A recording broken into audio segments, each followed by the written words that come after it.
시편 19편 정말 하나님의 계시를 노래하는 시 중에서도 손에 꼽히는 아름다운 시죠. 그런데 말이죠. 초대교회 교부들은 이 시에서 우리가 그냥 지나치기 쉬운 아주 놀라운 비밀을 발견했습니다. 바로 자연과 성경, 이 두 권의 책에 대한 이야기인데요. 오늘 그분들의 깊은 통찰을 함께 따라가 보겠습니다. 이 시편 19편을 보면요. 꼭 두 개의 악장으로 된 교향곡 같은 생각이 들어요. 첫 부분은 소리 하나 없는데도 웅장하게 창조 세계를 찬양하고요. 두 번째 부분은 아주 명확한 언어로 기록된 율법의 가르침을 노래하거든요. 전혀 다른 두 가지 방식의 계시, 교부들은 바로 이 지점에서 질문을 던진 겁니다. 이 두 증언이 대체 어떻게 하나의 메시지로 만나는 걸까 하고요. 시편 기자가 하늘이 하나님의 영광을 선포한다 이렇게 선언해 놓고는 바로 뒤에 언어도 없고 말씀도 없고 들리는 소리도 없다고 말해요. 이거 진짜 재미있는 역설 아닌가요? 소리 없는 외침이라니 도대체 이게 어떻게 가능한 걸까요? 자, 그래서 오늘 우리는 이 소리 없는 외침의 비밀에서부터 시작해서요. 자연이 말하는 영광과 율법의 완전한 가르침을 차례로 살펴볼 겁니다. 그리고 마침내 교부들이 어떻게 이 둘을 하나의 그림으로 완성했는지 그 놀라운 해석을 들여다본 뒤에 이 모든 계시 앞에선 우리의 응답, 바로 기도로 오늘의 여정을 마무리하려고 합니다. 자, 그럼 첫 번째 파트부터 시작해 볼까요? 교부들은 이 창조 세계를 하나님이 쓰신 첫 번째 책, 그러니까 자연이라는 책으로 봤습니다.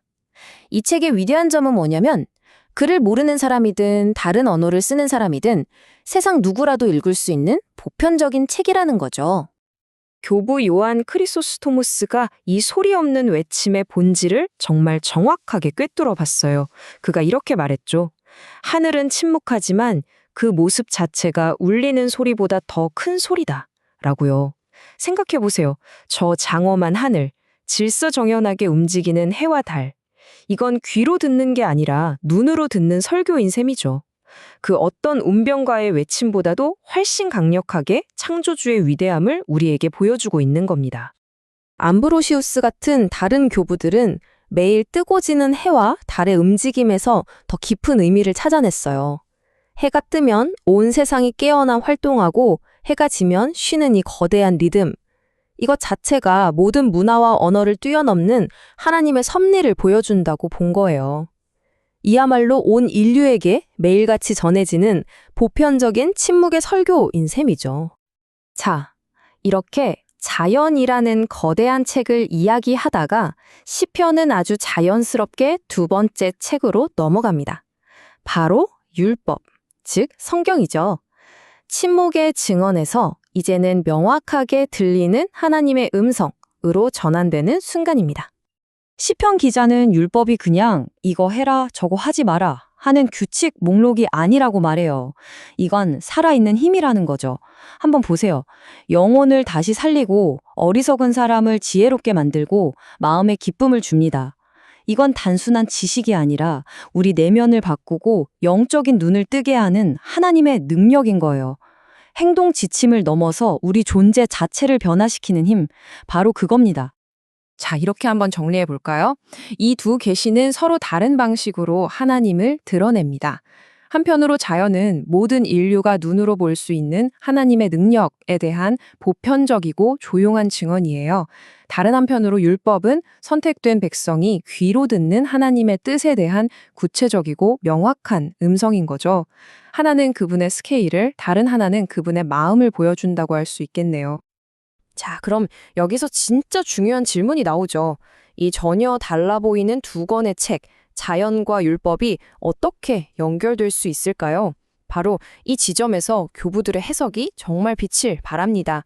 그들은 이 두 증언을 하나로 꿰는 위대한 열쇠를 발견했거든요.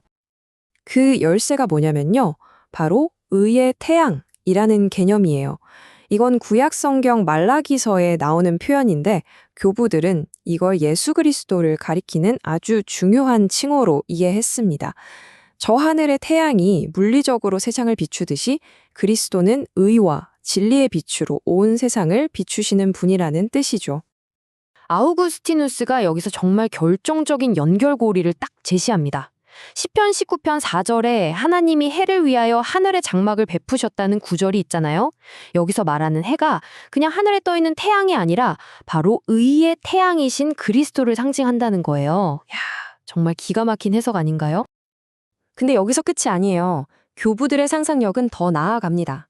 오리게네스 같은 교부는 하늘 자체를 사도들로 해석하는 놀라운 통찰을 보여줘요. 혹시 기억나세요? 이 시편의 첫 질문, 어떻게 소리 없이 영광을 선포하는가에 대한 정말 완벽한 답변이 되는 셈이죠. 그러니까 창조의 하늘은 침묵으로 영광을 드러냈지만 이제 새로운 하늘인 사도들은 온 세상에 복음의 말씀을 직접 선포해서 하나님의 영광을 드러낸다는 겁니다. 이렇게 어마어마한 하나님의 영광, 창조와 율법 그리고 그리스도를 통해서 드러난을 마주한 시편 기자는요, 이제 시선을 자기 안으로 돌립니다. 마치 거대한 빛 앞에 서니까 자신의 그림자가 선명하게 보인 것처럼요. 여기서부터 한 인간의 아주 정직하고 겸손한 응답이 시작됩니다. 이 질문 정말 가슴을 훅 파고들지 않나요? 하나님의 완전하심, 그분의 율법이라는 거울 앞에 딱 서보니까 전에는 보이지도 않던 자기 안에 숨은 허물과 실수들이 보이기 시작한 거예요. 사실 우리 중에 누가 자기 잘못을 속속들이 다 알 수 있겠어요? 그래서 시편 기자의 기도가 이렇게 흘러가는 거예요. 먼저 나도 모르게 짓는 숨은 허물에서 깨끗하게 해달라고, 그리고 알면서도 일부러 짓는 고의적인 죄로부터 지켜달라고 기도합니다. 죄가 나를 지배하지 못하게 해달라는 정말 간절한 외침이죠. 그리고 마지막에는 자신의 모든 말과 생각이 주님께 기쁘게 받아들여지기를 소망하면서 이 시를 마무리합니다. 자, 이제 이야기를 마무리할 시간인데요. 교부들은 시편 19편의 이 두 부분을 그냥 따로따로 보지 않았습니다. 그들은 자연과 율법이라는 두 증언이 결국 하나의 메시지, 단 한 분을 향하고 있다는 것을 정말 놀랍도록 아름답게 풀어냈어요. 이게 바로 오늘 우리가 나눈 이야기의 핵심입니다. 한번 정리해 볼게요. 창조는 하나님의 어마어마한 능력을 보여줍니다. 율법은 그분의 놀라운 지혜를 보여주죠. 그런데 교부들의 눈에 그리스도는 바로 그 하나님의 능력과 지혜의 완벽한 결합 그 자체였던 겁니다. 그분 안에서 이 두 권의 책은 비로소 하나의 완전한 이야기로 완성되는 거죠. 장엄한 자연 속에서 혹은 고요하게 성경을 읽는 가운데 아니면 당신의 삶 속에서 의의 태양으로 오신 그리스도를 통해 오늘 이 이야기를 들으신 여러분은 어디에서 하나님의 음성을 듣고 계신가요? 19편의 이 깊은 묵상이 여러분 각자에게 살아있는 질문이 되기를 바랍니다.